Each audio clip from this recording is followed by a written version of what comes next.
Vamos aplaudir Bill Gates e suas dançarinas. Ele começou como um adolescente tímido e obcecado por computadores e terminou como o homem mais rico do mundo. Ele nunca curtiu o estilo de vida dos ricos e famosos. Você sente que o dinheiro é quase um aborrecimento para ele. William Henry Gates III, a maioria o chama apenas de Bill Gates, construiu um império ao pensar de uma maneira completamente nova. Eu não tenho dúvida de que em 100 anos as pessoas vão falar dele como falam do Rockefeller, do Carnegie e de Ford, como uma pessoa que transformou uma era. Agora, após liderar a revolução digital e enfrentar muitas batalhas de antitrust contra o governo, Bill Gates é um homem diferente do que era alguns anos atrás. Ele é um pai dedicado e um ávido jogador de golfe que por acaso tem uma fortuna de 100 bilhões de reais. Ele poderia se acomodar com a fama, mas este não é o estilo de Bill Gates. O que faz Gates ser tão competitivo é que ele se diverte com isso. Ele vê isso como um jogo emocionante, como aqueles que ele jogava quando era um garoto. Ele é querido e respeitado, odiado e insultado, mas o que nem seus inimigos nem seus fãs podem negar é o impacto que Bill Gates causou na nossa era. Os valores que fizeram de Bill Gates um dos titãs do mercado do século XX vêm de suas raízes do Noroeste. O bisavô de Bill Gates, J. W. Maxwell, fundou o First National Bank em Seattle. Os Maxwells faziam bom uso de seus privilégios e de sua posição social, mas nunca ostentaram sua riqueza. O seu filho Willard, que também era banqueiro, e a sua esposa Adele, apaixonada por jogos de cartas, estavam entre os maiores líderes civis de Seattle. A sua única filha, Mary, era uma garota cheia de vida e muito inteligente, que se tornou uma líder estudantil na Universidade de Washington. Atlética e sociável, às vezes chamavam Mary Maxwell de Sorriso. Seu entusiasmo e sua energia afetavam todos à sua volta. Geralmente há um pequeno grupo que está sempre no meio da ação. Mary era uma dessas. Mary não se deixava influenciar. Era direta, charmosa, mas profundamente determinada. Foi na universidade que Mary Maxwell conheceu e se apaixonou por um estudante quieto e estudioso, Bill Gates Jr., que se tornaria um dos advogados de maior sucesso de Seattle. Quando Bill e Mary se casaram em 1951, ela decidiu desistir da sua carreira de professora para cuidar de sua família e dedicar mais tempo à caridade. O primeiro dos 3 filhos de Gates, Christy, nasceu em 1953. Depois dela veio seu irmão, Bill Gates III, nascido em 28 de outubro de 1955. Ele recebeu o apelido de Trinca. Isso aconteceu porque ele se chamava William Gates III. E os jogadores de carta na família pensam em tudo com o número 3 como uma trinca. Então ficou Trinca. A sua mãe tinha uma relação muito próxima com Bill desde o começo. Ela chegou a levá-lo às palestras que fazia como voluntária nas escolas de Seattle. Não demoraria muito até que seu filho precoce lesse enciclopédias de A a Z. Muitas vezes ele ficava horas desaparecido. E quando eu lhe perguntava o que estava fazendo, ele dizia: "Estou pensando, mãe." A família Gates dava valor a competições e o jovem Bill adorava testar a sua capacidade em atividades ao ar livre e jogos de tabuleiro. Entre os seus jogos favoritos estava Risk, cujo objetivo é dominar o mundo. E o ainda popular Banco Imobiliário, onde com um pouco de sorte, qualquer um poderia se tornar um magnata. Ele era muito competitivo com o jogo de cartas com sua irmã. Competiam para ver quem montava quebra-cabeças primeiro, corridas de esqui, velejar, de qualquer coisa. Ele queria se sair bem e ser tão bom quanto os outros competidores. Todos os verões, os Gates iam para sua casa no canal Hood que chamavam de T-Rio. Era aqui que Bill, sua irmã caçula Libby e o resto de sua família recebiam amigos para a preparação de suas próprias Olimpíadas. Se você passasse uma noite ou alguns dias com eles, sairia exausto de tantos jogos e atividades. Era um local muito agitado. Eles eram muito competitivos, não há dúvida quanto a isso, e as crianças faziam parte disso. Não existia tédio. É a primeira exposição mundial nos Estados Unidos em 22 anos. Quando a Exposição Mundial de Seattle foi inaugurada em 1962, a família Gates correu para ver as futuras maravilhas do século XXI, inclusive tecnologia de computadores. Imaginem, se puderem, um cérebro eletrônico. Bill voltou muitas vezes para ver as exposições de alta tecnologia. Já estava claro que ele tinha um talento natural para matemática e ciências, mas ele também estava se tornando solitário, mostrando sinais de uma rebelião pré-adolescente que o colocavam em divergência com a sua mãe. Mary e eu crescemos em famílias severas. Nossos pais eram controladores e nós pensávamos assim.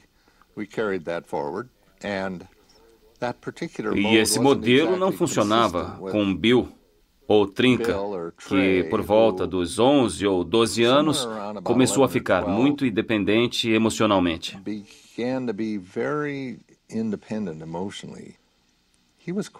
Ele queria decidir sozinho o que iria e não iria fazer.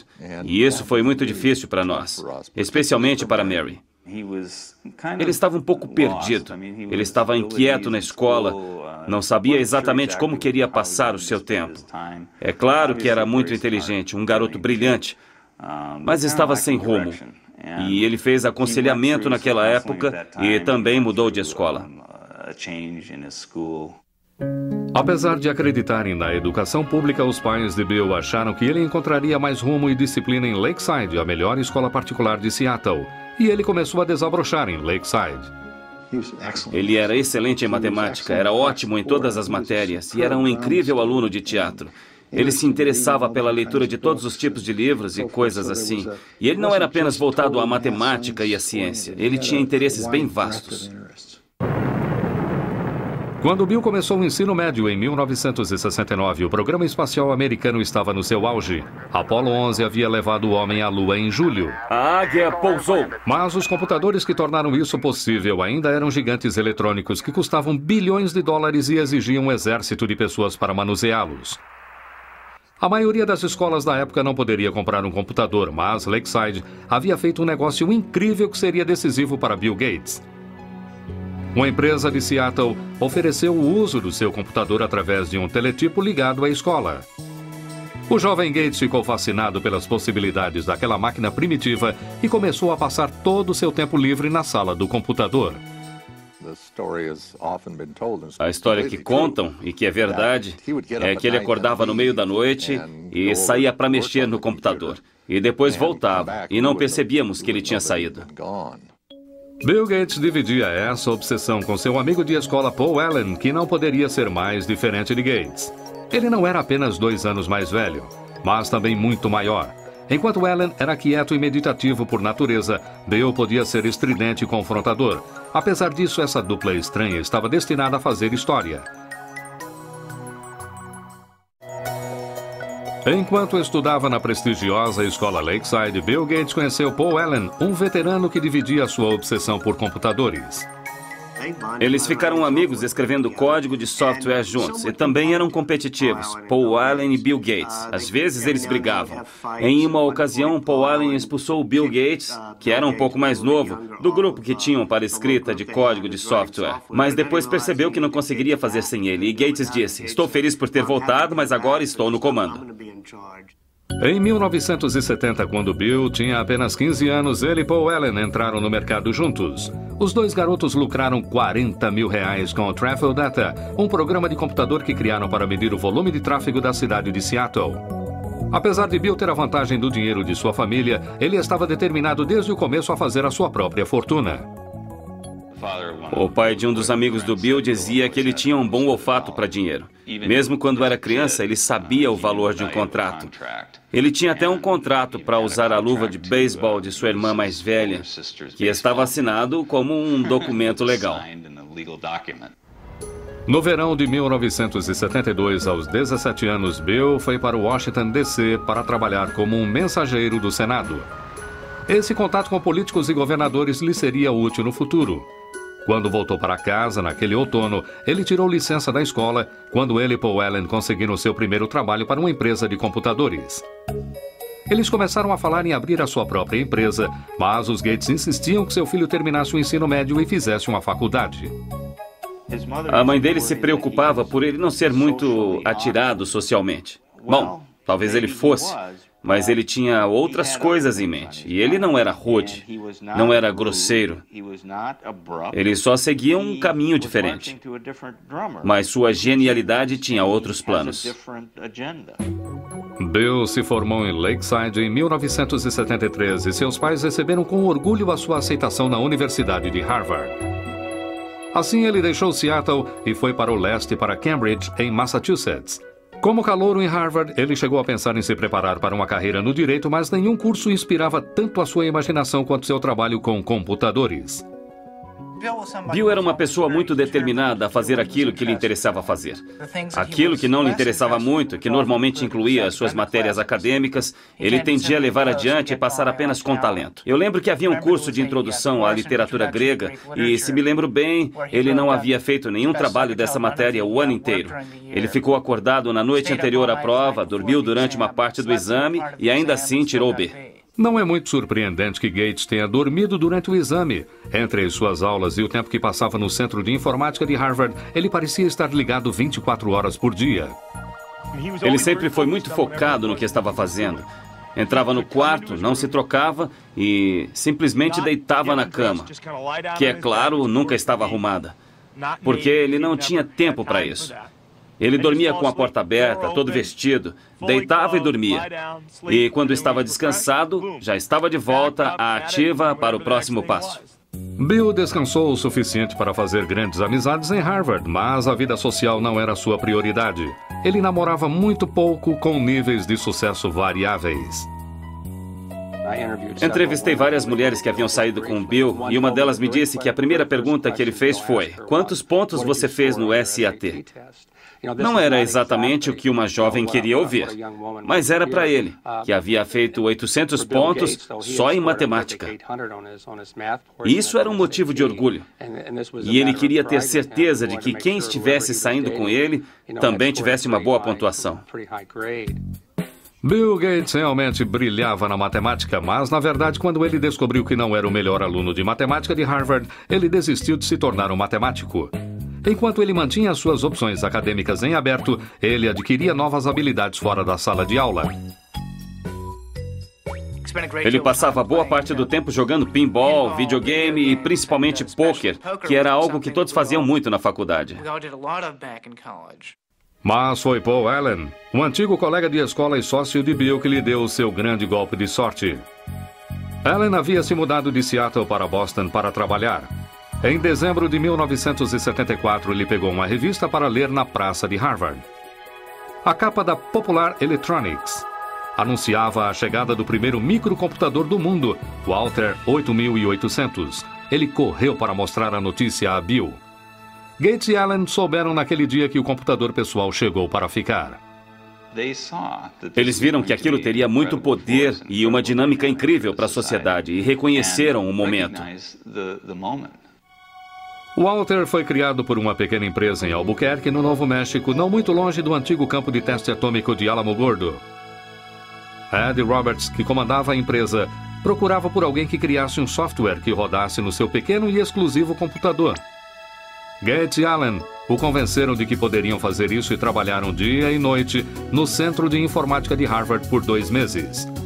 Em fevereiro de 1975, Paul Allen foi a Albuquerque para testar o programa que ele e Gates haviam terminado. Quando carregou o Altair, com o que Bill Gates chamou de o código mais animal que eu já escrevi, ele funcionou. A importância daquele momento iria mudar Bill Gates e a indústria de softwares para sempre. No verão de 1975, Bill Gates, agora com 19 anos, e seu sócio Paul Allen fundaram a Microsoft. O trabalho com Altair, da empresa de computadores de Ed Roberts, se tornou tão exaustivo que Bill abandonou Harvard logo antes do último ano e se mudou para Albuquerque. A mãe de Bill ficou decepcionada com a escolha do filho. Dissemos a ele que havíamos guardado algum dinheiro para sua faculdade e que se ele não terminasse em alguns anos, usaríamos o dinheiro para outras coisas. Naquele momento, ele nos assegurou que ficaria bem, que pagaria ele mesmo a faculdade, caso quisesse voltar. Bill tinha certeza de ter feito a escolha certa, mas ganhar a vida com softwares não seria fácil. O cenário do computador pessoal daquela época era de usuários que queriam dividir novas informações e softwares sem ter que pagar por isso. Foi um assunto que colocou Bill em discussão com seus colegas. Era um bando de adolescentes e estudantes que faziam algo fora do comum.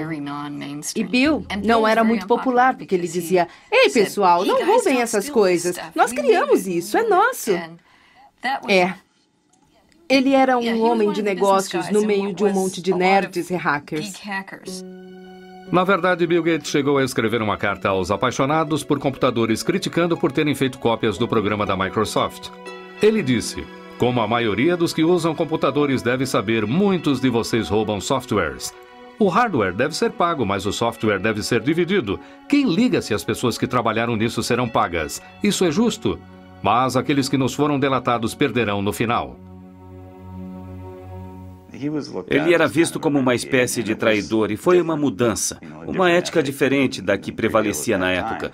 Mas eu não sei se a indústria de softwares teria se desenvolvido como fez se alguém não tivesse se prontificado a dizer o que precisava ser dito. Bill também estava em guerra com Ed Roberts, que o considerava mimado e insolente. Os dois discordavam praticamente sobre tudo e Roberts era um adversário formidável. Ed Roberts era um homem grande, ele media cerca de 1,80 m, pesava 130 quilos, e Bill Gates, que fundou a Microsoft com 19 anos, parecia ter 13 anos de idade. E ele enfrentava aquele homem enorme cara a cara, com gritos e discussões de igual para igual. Um último confronto aconteceu em maio de 1977, quando Roberts vendeu a sua empresa e Gates teve que processá-lo para ficar com o software que ele e Paul Allen haviam criado para a empresa. Gates venceu. Somos linha dura com softwares. A Microsoft se expandiu com novas linguagens de software e Gates e Allen começaram a vender seus produtos para outras empresas. No final de 1978, com as vendas beirando o marco de R$2 milhões, eles mudaram a Microsoft de Albuquerque para Seattle. Bill estava feliz por estar de volta e se dedicou para promover a empresa em sua terra natal. Sempre criamos pensando no futuro. Nossa equipe está sempre à procura das últimas tecnologias em hardware e software. Bill Gates era um verdadeiro gênio do marketing da Microsoft. Desde o começo, era ele quem pegava a estrada para tentar vender a sua empresa e o seu software. E muitas vezes ele levava a mãe com ele nessas viagens. A mãe de Bill era muito respeitada e cheia de contatos e ela exerceu um papel fundamental no início de sua carreira. Mary fazia parte de muitos conselhos diretores, além do da Universidade de Washington. Ela estava entre os diretores da United Way. E também na diretoria da United Way estava o presidente da IBM. E foi assim que seu filho conheceu o presidente da IBM, através dela. Como seria o computador ideal para sua casa? Em novembro de 1980, a IBM batia a porta da ainda inexperiente Microsoft. A maior marca de computadores do mundo agora queria falar com Gates e Allen sobre a criação de um sistema operacional para sua nova linha de computadores pessoais. Desde o seu primeiro encontro, a IBM não percebeu com quem estava lidando. Ele parecia um adolescente. Era magrelo, tinha o cabelo arrumadinho, informal, e por isso as pessoas não o levavam a sério, como um homem de negócios. Mas a audaciosa IBM logo descobriu que Gates não era um amador. Ele rapidamente os convenceu de que a Microsoft poderia criar o seu novo software. Primeiro, ele adquiriu um sistema operacional já existente e o adaptou aos computadores pessoais da IBM e o chamou de MS-DOS. Bill Gates, como um homem de negócios muito sagaz, sabia onde conseguir um sistema operacional. Ele pegou a estrada e o comprou por R$100 mil. Mas a verdadeira sacada foi que quando eles desenvolveram o sistema operacional para a IBM queria comprar o código original que teria dado a eles a origem do sistema operacional ou ao que se tornou o DOS. Mas ao invés disso, a Microsoft se recusou a entregar os direitos sobre o DOS. Por não possuir os direitos do sistema operacional, a IBM teria que pagar uma licença à Microsoft por cada cópia de DOS que fosse instalada nos seus computadores. E a IBM estava prestes a perder o seu incrível índice de vendas de computadores. O computador pessoal da IBM. Enquanto outras empresas apresentavam computadores pessoais mais baratos que os da IBM, a Microsoft podia vender o mesmo sistema operacional para todas. Havia vários tipos de computadores sendo fabricados naquela época. E eu não sabia quem iria vencer no mercado de hardwares, mas a Microsoft tinha boas chances de vencer no mercado de softwares. Entre 1978 e 1981, o crescimento da Microsoft foi incrível. Os funcionários aumentaram de 13 para 128. Os lucros das vendas deslancharam de 8 milhões para 32 milhões de reais. Em 1983, 30% de todos os computadores pessoais do mundo funcionavam com o software da Microsoft. Mesmo assim, Bill Gates nunca tirou seus olhos do orçamento. Ele nunca voava na primeira classe, a não ser que fosse extremamente necessário. Era comum vê-lo na classe econômica com um cobertor sobre a cabeça, tentando dormir. Os seus pais lhe ensinaram muito bem, desde o começo, o valor do dinheiro e do trabalho pesado, e isso refletiu mais tarde na sua vida. Não apenas na maneira como comandava a sua vida pessoal, mas a Microsoft. O meu nome é Bill Gates, eu sou presidente da Microsoft. O começo dos anos 80 foi uma época excitante para essa indústria comandada em geral por pessoas com menos de 30 anos. A Microsoft começou a criar softwares para empresas inovadoras, como a Apple e o seu guru Steve Jobs. O seu computador e software Macintosh foram considerados por muitos como os mais geniais da indústria e como um marco para o futuro. Para se criar um novo padrão, é preciso de algo muito inovador e que capte a imaginação das pessoas. E o Macintosh, de todas as máquinas que eu já vi, é o único que alcança esse padrão. Mas logo, Microsoft e Apple travariam uma batalha sobre os direitos da próxima geração de softwares. Bill Gates também estava prestes a receber notícias que abalariam a Microsoft em sua base.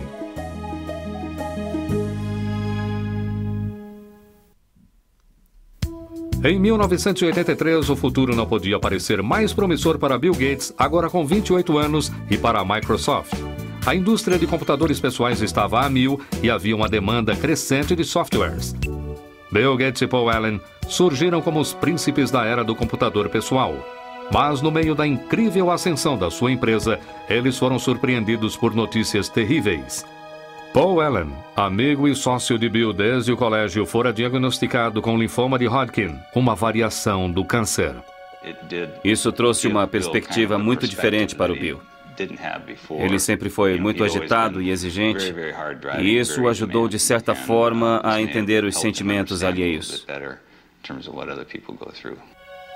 A doença de Allen regrediu um ano depois, mas ele nunca mais acompanharia totalmente o dia a dia da Microsoft.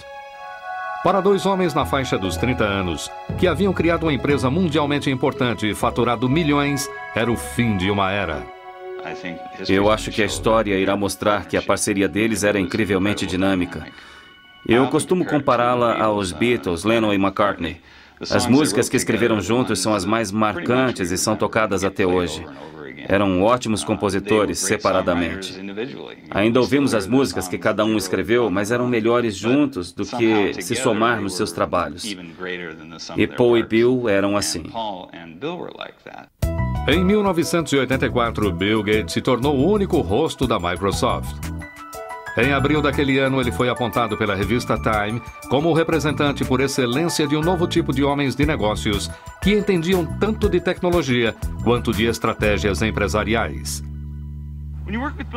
Trabalhando com Bill, você percebe que em quase todas as reuniões e em todas as discussões, Bill sempre apresenta um perfil dos casos. Que tal isso, que tal aquilo? É como se ele fizesse uma relação de tudo o que ele acha que poderia acontecer de uma maneira muito estrutural e estudasse aquilo. Sistemas em modo de segurança muito avançados. A Microsoft era muitas vezes vista como um acampamento de matemáticos onde o estilo de gerenciamento de Gates mantinha o processo criativo funcionando e às vezes instigava sérios confrontos.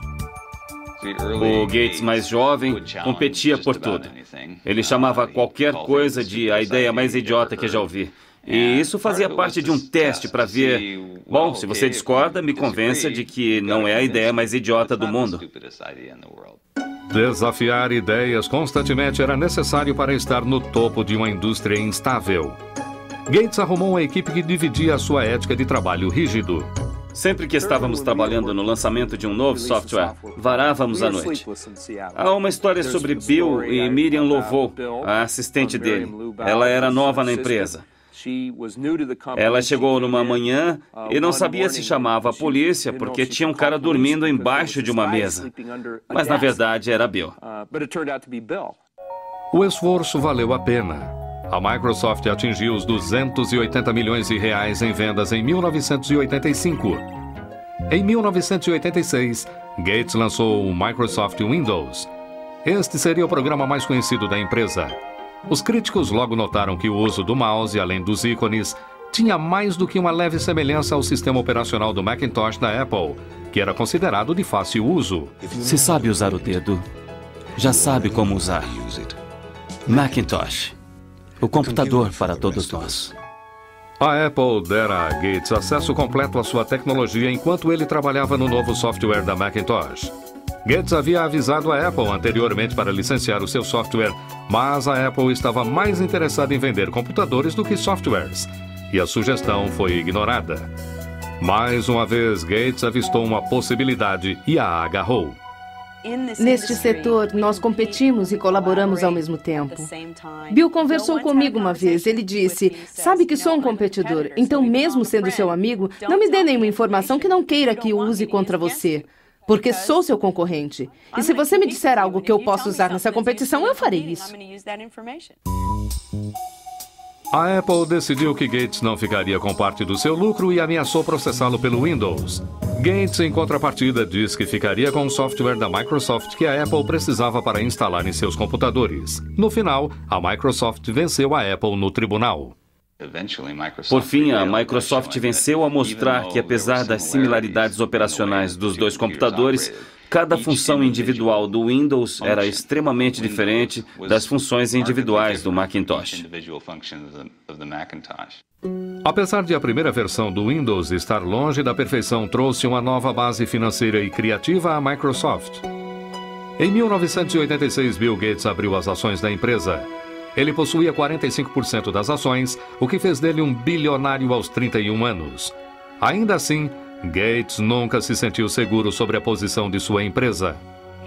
Ele não queria falhar. E quando você tem essa preocupação, quando você está sempre de olho no seu retrovisor para ver quem está tentando sabotar a Microsoft, num certo dia isso o consumiu. E isso, sem dúvida, fez dele o ser humano mais competitivo da indústria de computadores pessoais. E ele é guiado por uma energia incandescente. Gates também ganhava a reputação de ser cruel e algumas forças poderosas começaram a se colocar contra ele. Agora que os PCs haviam decolado, a IBM havia decidido modificar o seu sistema operacional para substituir o DOS, que era licenciado à Microsoft. Ele foi chamado de OS/2. Estávamos preocupados em saber se aguentaríamos o baque, por assim dizer, ainda mais por ser uma verdadeira pancada. A IBM era uma empresa muito poderosa, com muitas equipes de software, com muito dinheiro e com muito potencial para tirar a Microsoft do mercado operacional.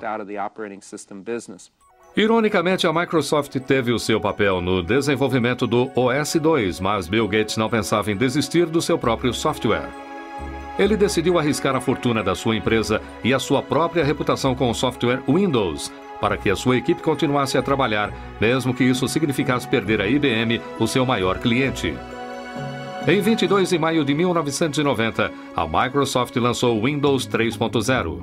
Essa versão nova e aperfeiçoada logo se tornou campeã de vendas. No final das contas, o OS/2 não conquistou o mercado, deixando para a Microsoft o monopólio dos sistemas operacionais de PCs.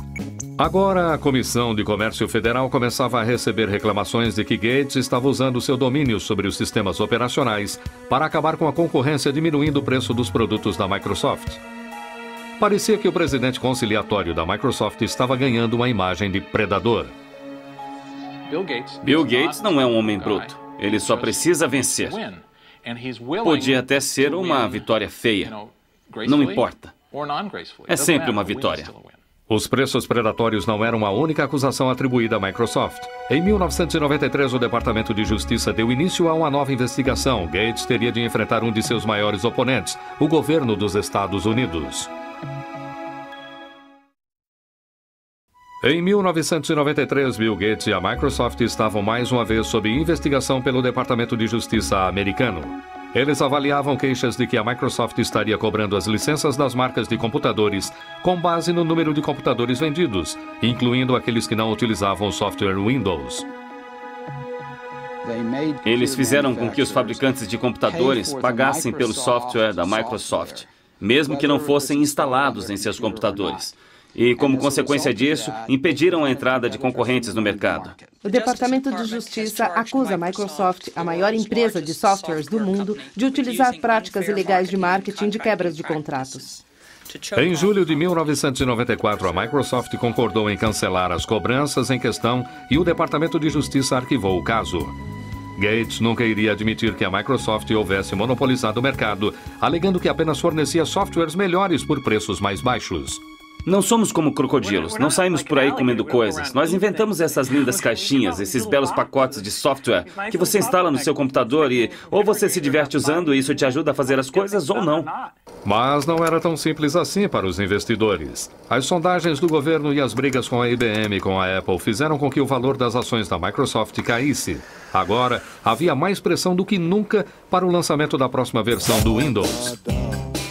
Gates encontrou maneiras criativas de aliviar a tensão. Ele apareceu nos comerciais da sua empresa com a maior arma da Microsoft, Steve Ballmer. Muitas vezes ele fazia entradas dramáticas para promover a sua empresa em convenções de software. Uma vez chegou vestido de Sr. Spock, de Jornada nas Estrelas. Gates também fundou o Microgames. Essa gincana para funcionários da Microsoft é uma reminiscência dos seus jogos de criança no canal Hood. Era como um acampamento de verão para adultos. Todos iam para a casa dele. Ele passava meses pensando quais seriam os jogos. Era como um mestre de cerimônias. Ele montava as nossas equipes com muita atenção à dinâmica das equipes e como poderíamos interagir. Nós tínhamos de participar desses jogos como os de um acampamento de verão.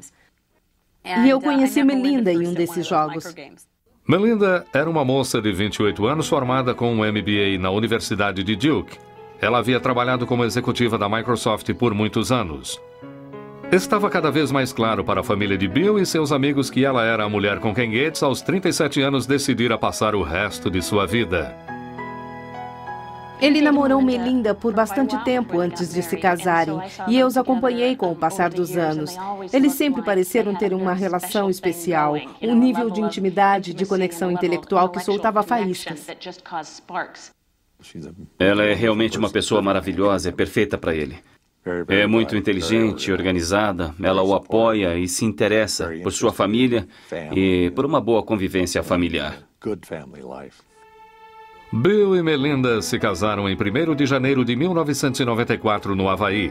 Uma noite antes da cerimônia, Bill havia preparado uma serenata especial para Melinda.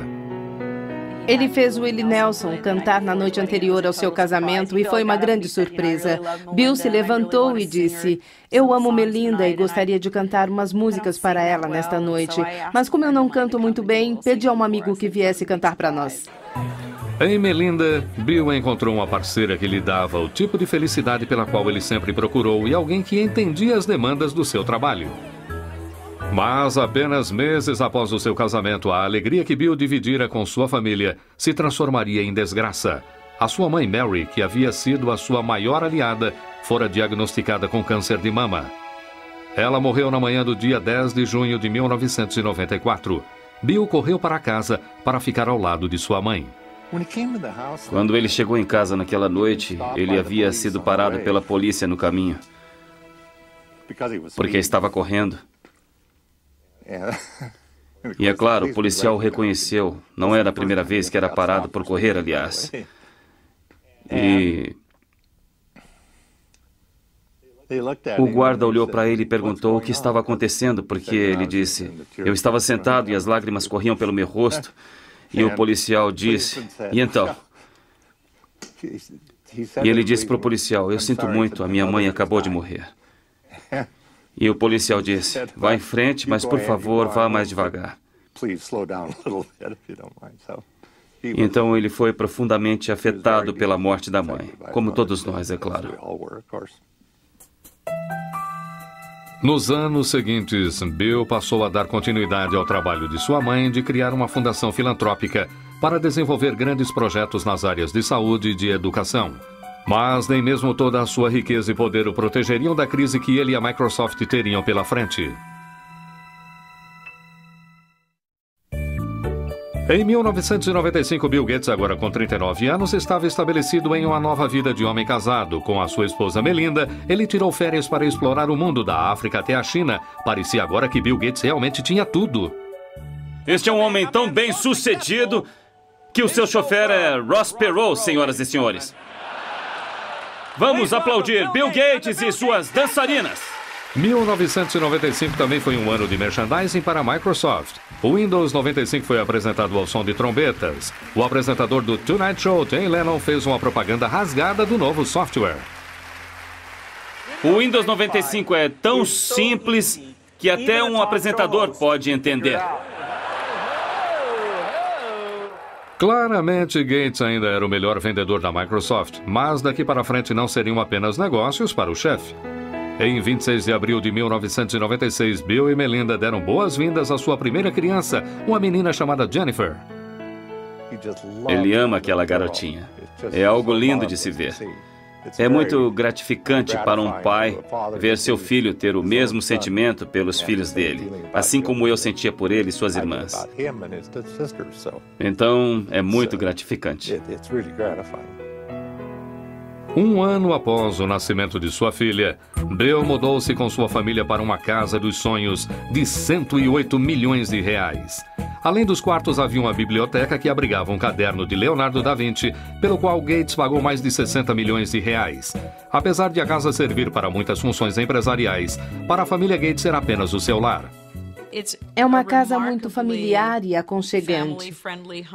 Eu me lembro da primeira vez em que fui até lá, depois de completamente terminada, andando pela casa e vendo motocas de brinquedo por toda parte e coisas assim.